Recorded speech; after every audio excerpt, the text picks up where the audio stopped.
Today we're talking about Al-Qadim, a campaign setting that I've found is often overlooked and underrated and that not nearly enough people talk about. Al-Qadim was the 2nd edition setting for telling Arabian Nights-style adventures and tales in D&D. What I always liked about Al-Qadim, over the many other campaign settings and role-playing games based on specific cultures or regions on our own Earth, was that Al-Qadim felt like it was its own thing, while staying true to the feelings and ideas of the Arabian Night Tales, much like Faerun is inspired by medieval Europe and classical fantasy, without going so far as that you can point out exactly what each town or region is based upon. In essence, Al-Qadim is based or inspired by 3 distinct things, the first being the historical Middle East and Africa. Inspiration has been taken from regions and real-life events, from Turkey to Persia and all the way over to the Moors of Spain. The second large source of inspiration for a setting was the mythological Middle East, from the tales out of Arabian Nights to regional folk tales and monster legends. And the last inspiration was the fictional Hollywood Arabian tales of the 50s, 60s and 70s. These had little to no basis in reality, but had a swashbuckling charm and were rich in adventure, and the original writers of the Al-Qadim setting grew up on those movies, and I myself was an avid watcher of the old Sinbad movies when I was a kid, so that part of the setting always resounded with me personally. Altogether, these distinct sources of inspiration, mixed with the writing team's own ideas and the fundamental ideas of D&D, created something unique and interesting. Now, that's not to say that there aren't problems with the setting. Any campaign setting is going to have a few kinks that never got worked out. But Al-Qadim paints a living world that makes sense and just works, in a way that Mastica or Karator never did for me. Now, if we're going to break down the basics of Al-Qadim, we're going to do a whole lot of talking about Saqqara. Saqqara is the continent that serves as the base setting for Al-Qadim games. By default, the continent is located far to the south of Faerun, about halfway to Karator. Now, that might not mean anything to you, so let's put it this way. If Waterdeep were where London is in our world, then Saqqara would be roughly around India. So it's a pretty long trip from where your average game of D&D takes place, but it's still on the same planet as Forgotten Realms. Although I would like to mention that the Al-Qadim books do bring up the idea that you could place Saqqara anywhere you like, on its own world, or mix it in with a world of your own making, but the default is on Aber Torail, the same world as Forgotten Realms. Now, as it's on the same planet of existence as Forgotten Realms, you would expect most things to work the same in Saqqara as they do in Faerun. For the most part, that is true, but there are some distinct differences in how races, magic, and even fate works that ultimately are the result of Saqqara's rich history, its different gods, and its geographical distance from the established world. So let's start by talking about races. All the same races that you would find in your average game of D&D are represented in Saqqara, but for the most part, none of the racial tension and animosity that exists in other parts of the world is present in Saqqara. Orcs live side by side with elves, gnomes work alongside kobolds, and ogres are free to walk the streets of a Saqqaran city. The reason for this is that the people of Saqqara share a common culture, a common language known as Medani, and have virtues and values that they put before their racial identity. A person living in Saqqara thinks of themselves as Saqqaran before they think of themselves as goblin or human. There are no orc or dwarf kingdoms in Saqqara. The entire continent is one big empire, and although different cities and regions have their own rulers and there are tensions in between them, all show respect to and owe allegiance towards the Grand Caliph. What this means in practice is that one could allow nearly any race as an option for players in a Al-Qadim campaign, except for the Yuan-Ti. Everybody still hates them. Other than a regional identity, there's one huge divide in the people of Saqqara, and that is the divide between the desert peoples and the city folk. The nomads, or Al-Badia, live in the harshest parts of Saqqara, but are independent and free. The Al-Hadar, those who live in the towns or villages, have more comforts and their lives are generally safer with less hardship. Both groups pity each other. The Al-Hadar view the desert-living kin as being less civilized, poor, barely surviving off the land, and less pious since they lack proper mosques to worship in, or the benefit of learned priests to teach them about their gods, while the Al-Badia view the townsfolk as soft and pampered people. In the mind of the Al-Badia, being close to the land means being close to the gods. Worship is done through action, not by visiting temples, and they pity the city folk for their lack of freedom, as nomads need to answer to no one but their tribe, the gods and fate, while the city folk, in their eyes, are under the thumbs of harsh laws, sheikhs and caliphs. For the most part, there isn't any hostility between the groups. Although some Al-Badia do raid villages when times are desperate, they still have more in common than what sets them apart, and in Saqqara, a person is first and foremost judged on their actions, not their background. I've mentioned several times now that Saqqara is united by common culture and practices. One of the most important of these are the virtues held by the Saqqaran people. All Saqqarans follow these virtues, although different regions may interpret them slightly different. They dominate life throughout the continent. They are honor, family, hospitality, purity, and piety. Honor is a concept that to foreigners might seem complex, but to a native Saqqaran, nothing could be simpler or more natural. A true Saqqaran keeps his word, is generous, kind, forgiving, and brave in combat. Everything a person does reflects upon their honor, but most importantly, honor is not just a personal matter. Your actions also reflect upon your family, and family is one of the most important things to a Saqqaran. According to tradition, Saqqaran blood ties cannot be broken. Most families live together in multi-generational homes. In fact, even in death, the ties of families aren't broken. Saqqaran families span into the afterlife. As such, a person is first and foremost loyal to their family, before mortal laws and rulers. The next virtue is hospitality. A Saqqaran is expected to offer food and water to anyone who comes to their doorstep as a friend, regardless of who they may be. Deadly enemies can expect to be welcomed into the home of their rivals and to be treated fairly. The guest is expected to be polite in return and not to overstay their welcome.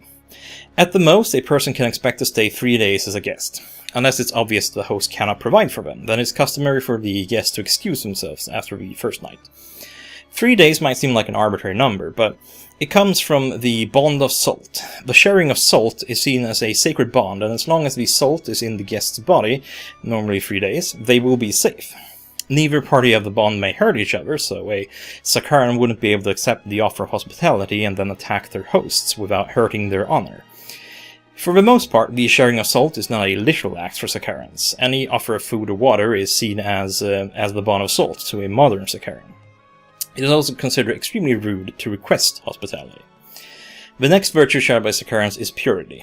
Saqqarans believe that men and women are weak where matters of the heart is concerned, and that the bond of marriage is considered extremely sacred to them. Breaking it is a very serious offense. That being said, divorce is very easy in Saqqaran society and has little to no stigma to it, so in a way most Saqqarans are serial monogamists. The last virtue that binds Saqqarans together is piety. There are a number of gods present in Saqqara, and there is a pantheon of major gods that are worshipped widely by the majority of the people of the land. Saqqarans, for the most part, are very accepting and open to the worship of other gods. What they find abhorrent are those who worship no higher power. Religion is an important part of Saqqaran life, and although they may worship their gods in different ways, all true Saqqarans believe in some kind of higher power. An entity, or perhaps a force, that all Saqqarans believe in is fate. Although a few Saqqarans can agree on exactly what fate is, some believe her to be the mother of all the gods, others think of fate as more of a force of nature that controls all. What is clear is that fate can even control the actions of gods and genies, and if she is a goddess, she answers no prayers and offers no spells. It is believed a long time ago, fate walked the land and shared her teachings with mortals and genies, and during that time a beautiful girl wrote down all that fate said upon scrolls that she sealed away for a time when the land would be ready to accept fate's teachings. The girl lived on in legends as the lore-giver, and 500 years ago her teachings were found and recovered, and her message soon swept across the land of Saqqara, uniting the people. It is the teachings of fate that form the basis of the Saqqaran virtues, their culture and their outlook on life. There were a lot of rules that set apart Al-Qadim from the base D&D that I feel we need to talk about when getting a basic grasp of what Al-Qadim is. One of those systems ties in a lot with Saqqaran culture, and those were the rules for station. Station, in essence, is how well off in society your character was. It was based on your class, and then you could improve it by leveling and gaining wealth. If you lost all your money or broke the law, you could find your station decreasing. So it was a social rule set that dictated who could interact with who and how they would interact. To some degree, players as adventurers could circumvent station, but it was important enough to include several pages worth of rules for keeping track of how important your character was perceived to be in society. Probably one of the largest changes to the rules was the fact that as a player character in Al-Qadim you had to choose a kit. You couldn't just play a fighter. No, you were a swashbuckling corsair or a desert rider, for example. Kits were this set of optional rules that existed in 2nd edition that modified how a class worked, making them more specialized. For those of you who have only experienced 5th edition, think of it as a mix of specialization and backgrounds. There were several sets of kits for each class, and for the most part, most options were covered. The interesting thing with the kits of Saqqara is that they opened up for some interesting player options that didn't exist elsewhere. Most noticeably, it allowed some races that were incapable of becoming spellcasters to becoming Sha'irs. A Sha'ir is in essence a genie summoner, someone who draws on the power of genies to fuel their magics. They don't really possess their own power, instead they barter with genies and receive their power from them. They had familiars, called gens, a kind of mini-genie they could send into the elemental planes to fetch spells for them. In modern terms, they were very close to warlocks, but back then they were quite unique. Back in 2nd edition, a halfling or dwarf couldn't be a wizard, no matter how hard they tried. Except then, in Saqqara, an interesting note though, if you played a race that had a natural spell resistance, you would have a chance to fail casting your own magic, because of your anti-magical nature would interfere with your own magic. Now, how did this work with the rest of the world then? Well, like I mentioned earlier, it's possible to travel between Saqqara and Faerun, and no one was forced to choose a kit in Forgotten Realms. Well, they had that covered too. If you traveled from Saqqara, you would just keep your kit. And if you played a Westerner who came to Saqqara, you would be forced to adopt a kit. Specifically, you had to adopt a kit that marked you as a foreigner, allowing you some leeway with Saqqaran culture at the cost of social interaction. Basically, you would be a stranger in a strange land. There were other rules as well, not entirely surprising. There were rules added to Al-Qadim that covered desert survival and heat. One big thing was the inclusion of rules where you were affected by the heat if you wore heavier armors, incentivizing you to dress down your character and avoiding plate armors out of risk of dying from heat stroke. Tied in with those rules were rules for dehydration and also rules for wind and sand. Rules that covered the things such as how one would be buried during a sandstorm, how hard it was to dig yourself out, and how long it would take for you to suffocate. The Arabian Adventures book also came with extensive equipment lists. These were not only necessary because of the inclusion of a lot of new gear and weapons, unique to a Middle Eastern type setting, but also because haggling was a natural part of Saqqaran commerce. As such, each and every item on the equipment list had a starting price that the merchant would offer, an actual price for what the equipment was worth, and then a bargain price for how low the vendor would go. With this came another set of rules for bargaining and haggling. To some extent, I found this edition ingenious, as it adds some nice guidelines for haggling as a DM. And to some extent, I found it exhausting. Over all my years of DMing, there has been one constant, and that is that players will always haggle. Every single transaction is a contest, so when the rules in a setting actually encourage haggling, well, shopping sprees can become incredibly frustrating and slow affairs, but if played right, it can make for a fun play experience as well. Magic was also changed somewhat in Al-Qadim. Most of the same rules applied as in the rest of D&D, but the mages of Al-Qadim didn't follow the same school lines as the rest of the world, instead organizing their magic after the elements. A note here to 5th edition players as well, the normal wizard in Saqqara was referred to as a sorcerer. These were not the sorcerers of later editions, however, that draw power from an innate power source. This was just a term used to refer to a wizard who was not a Sha'ir and was not specialized in casting spells from a specific element. So, if you come across the term in an Al-Qadim book, it can be important to know the difference. A ton of spells were added as well, many of which tied in with specific elements or were thematic with the setting.